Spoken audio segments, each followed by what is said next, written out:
Candida was a 23-metre yacht built to the international rule by Camper and Nicholson in 1929 for the banker Herman Andre. She raced with other big-class yachts in regattas around the British shores.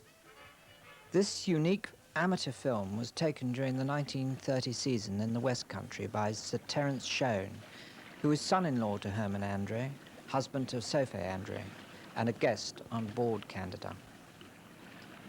Big-class yacht racing had been revived after the First World War under the leadership of King George V, whose Britannia, built in 1893, figures largely in this film. Owners were generally rich magnates in industry, trade and banking, who relied on professional crews and skippers. However, Herman Andre represented a new breed of owner who actually took the helm of their own vessels. Andre was, in fact, one of the finest yachtsmen of his generation. 1930 was a watershed in yachting. Some of the big class seen in this film were still gaff-rigged, while others had adopted the Bermudan rig, or Marconi rig as it was originally called.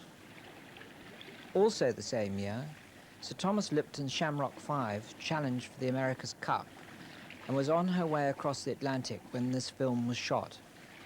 She'd been built to the J-class of the American Universal Rule instead of the International Rule, this being the first time a common building formula had been used by both countries for the Cup races. The following year, many of the big class, including Candida, were adapted to race against the J-class Shamrock 5, although they still needed to race with handicaps.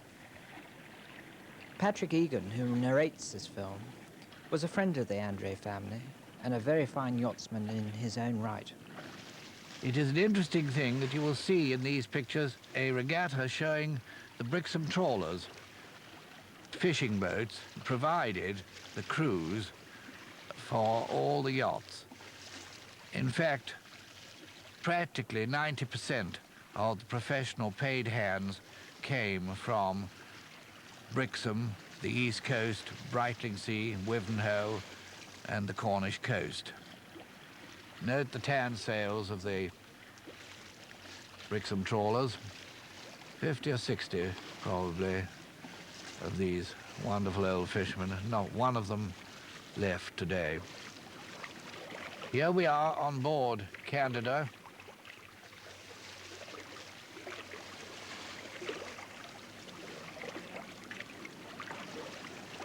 Getting the mainsail up. She was one of the first of the big yachts to be Bermuda rigged. Candida was one of the most luxurious of yachts. It was my good fortune to be able to stay in her on many occasions. And here we have the racing yachts before the start. This is the White Heather, the 23-metre, which belonged to Lord Waring.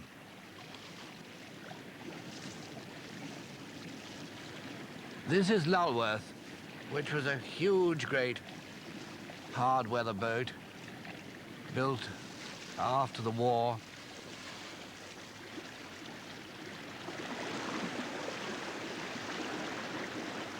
Drawing nearly 18 feet of water.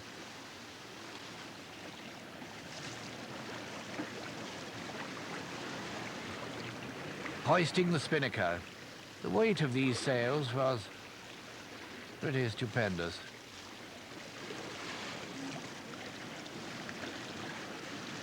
That is the King's Britannia, which started the ball rolling after the war.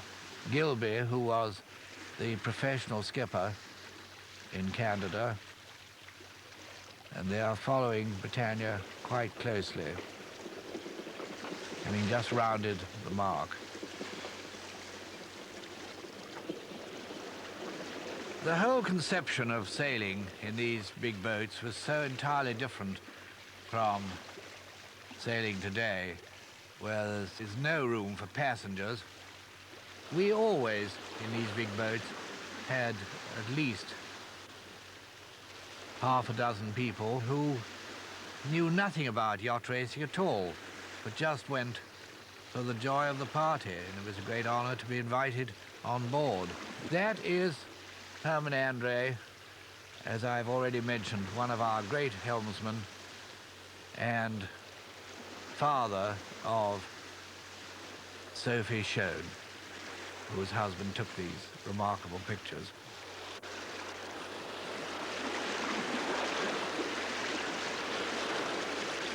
Quite a breeze here, as you can see, and before they were modified to come into the J class, you will see they had these quite substantial bulwarks, which did, when they were heeled over, carry a great deal of water, which was quite dangerous. Now watch them coming to the mark with, there they go, white heather, rounding the mark first. Look what a lot of water there is on deck. We would be down, right down to the deck house.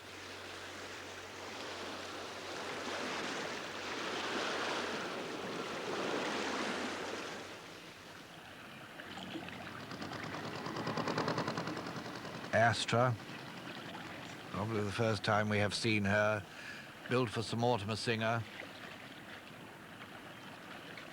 That was Lady Frank, whose husband owned Astra for a short time. Look at the primitive winch, rather like a mill.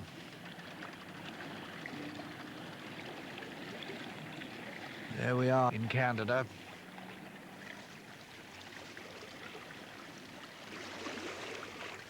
Must be remembered that these yachts were all racing on handicap, £100 for first prize, which was divided amongst the professional crew.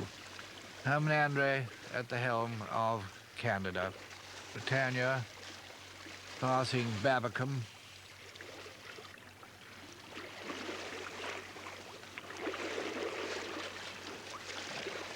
Now you will see those bulwarks which I mentioned.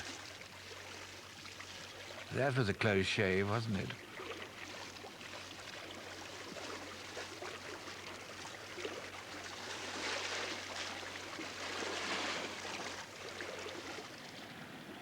Astra.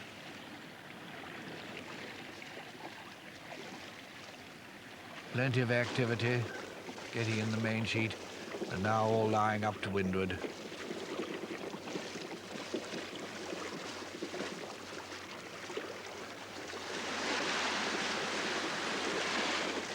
Isn't that a wonderful picture?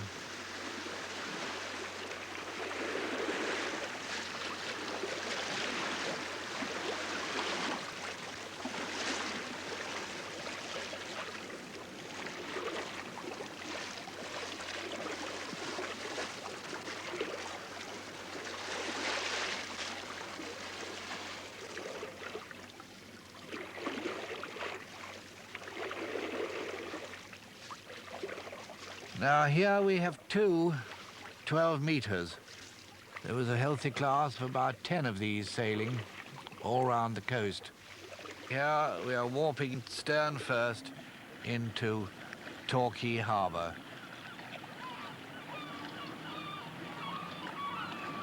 Look how beautifully folded that mainsail is, that it's come down completely flaked of its own accord. This is Sophie Andre, Sophie Schoen, whose husband has taken all the pictures.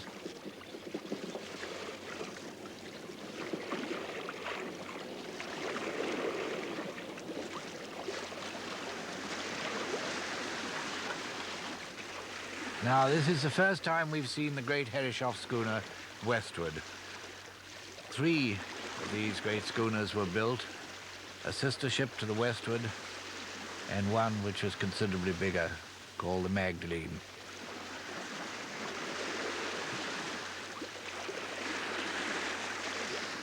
Westward was quite an anomaly, as she really was very difficult to fit into the class, being 323 tons.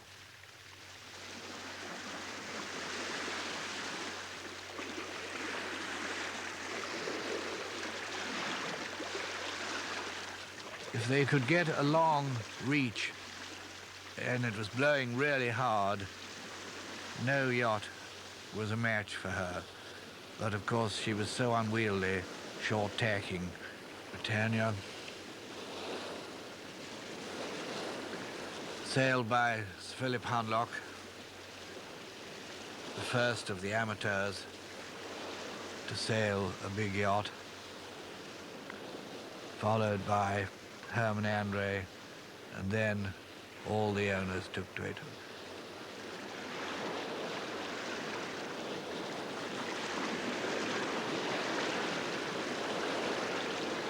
Candida, yeah, bowling along at about 12 knots. A wonderful sensation. Of course, the interest in these large yachts was tremendous. People used to stand out on the cliffs looking down on these great yachts. Today, the yachts are so small in comparison that you can't see them. In those days, of course, it was quite different. Coming back into Torquay Harbour.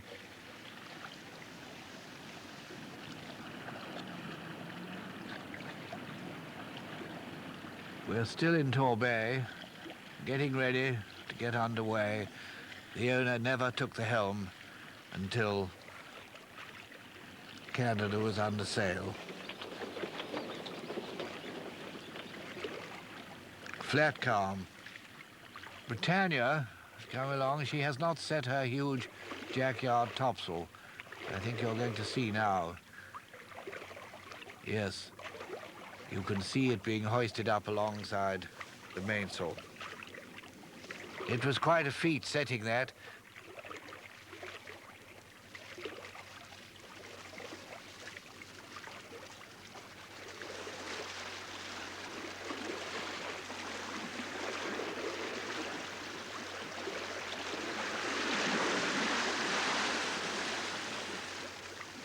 Gilby, the skipper. Gilby was a great character. He used to have a splendid remark when he was getting agitated and saying, our side in the middle of the boat. None of us ever knew what the hell he meant by our side in the middle of the boat. I don't think he knew himself.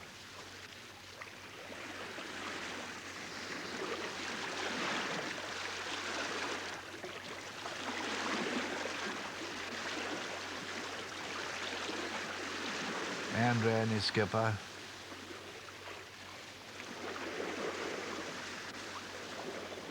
Spinnaker boom out, ready to set the spinnaker. No parachute spinnakers as we have in these days.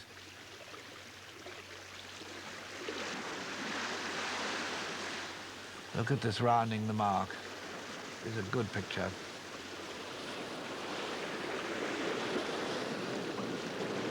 There you've got the crew putting the spinnaker along the deck and making it up with pieces of rotten cotton, which of course when the sail was hoisted had to break out.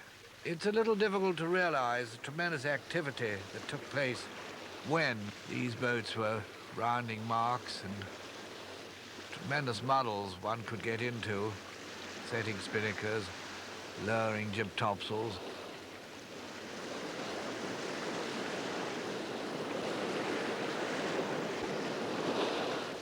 That is Sonny Andre, owner's son.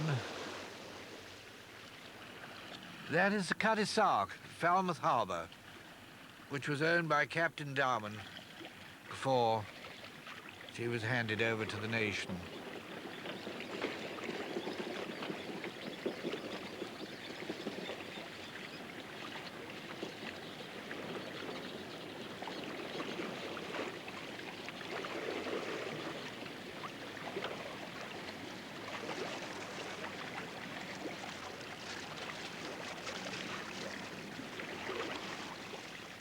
A lot of heavy cloud.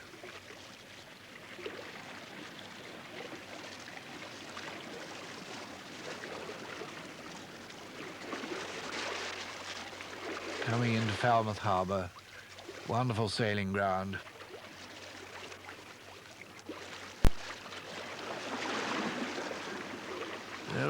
very close, jockeying for the start.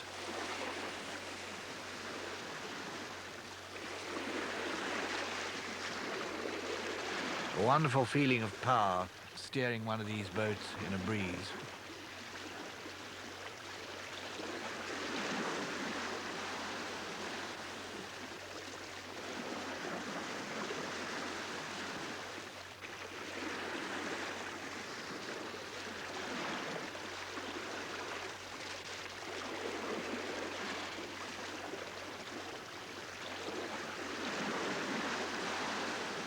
It would be hard to realize what tremendous powers of concentration Herman Andre had, which made him such a wonderful helmsman. I have seen him at the end of a long turn to windward, completely exhausted at the end of the first lap. Here we have Cambria.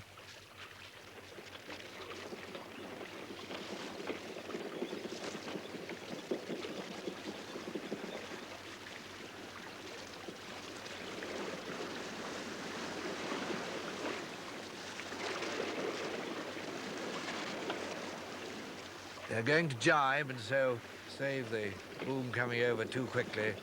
You will have noted Gilby had taken the main sheet into his hands.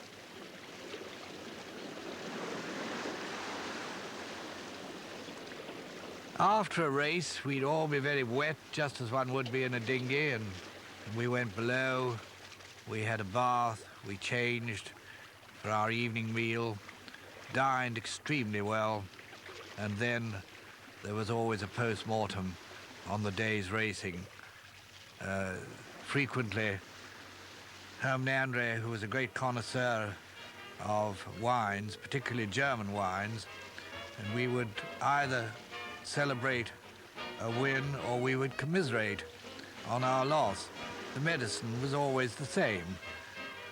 Tremendous arguments would ensue over what we should have done and what we hadn't done. Models were put on the saloon table. But it was a great life.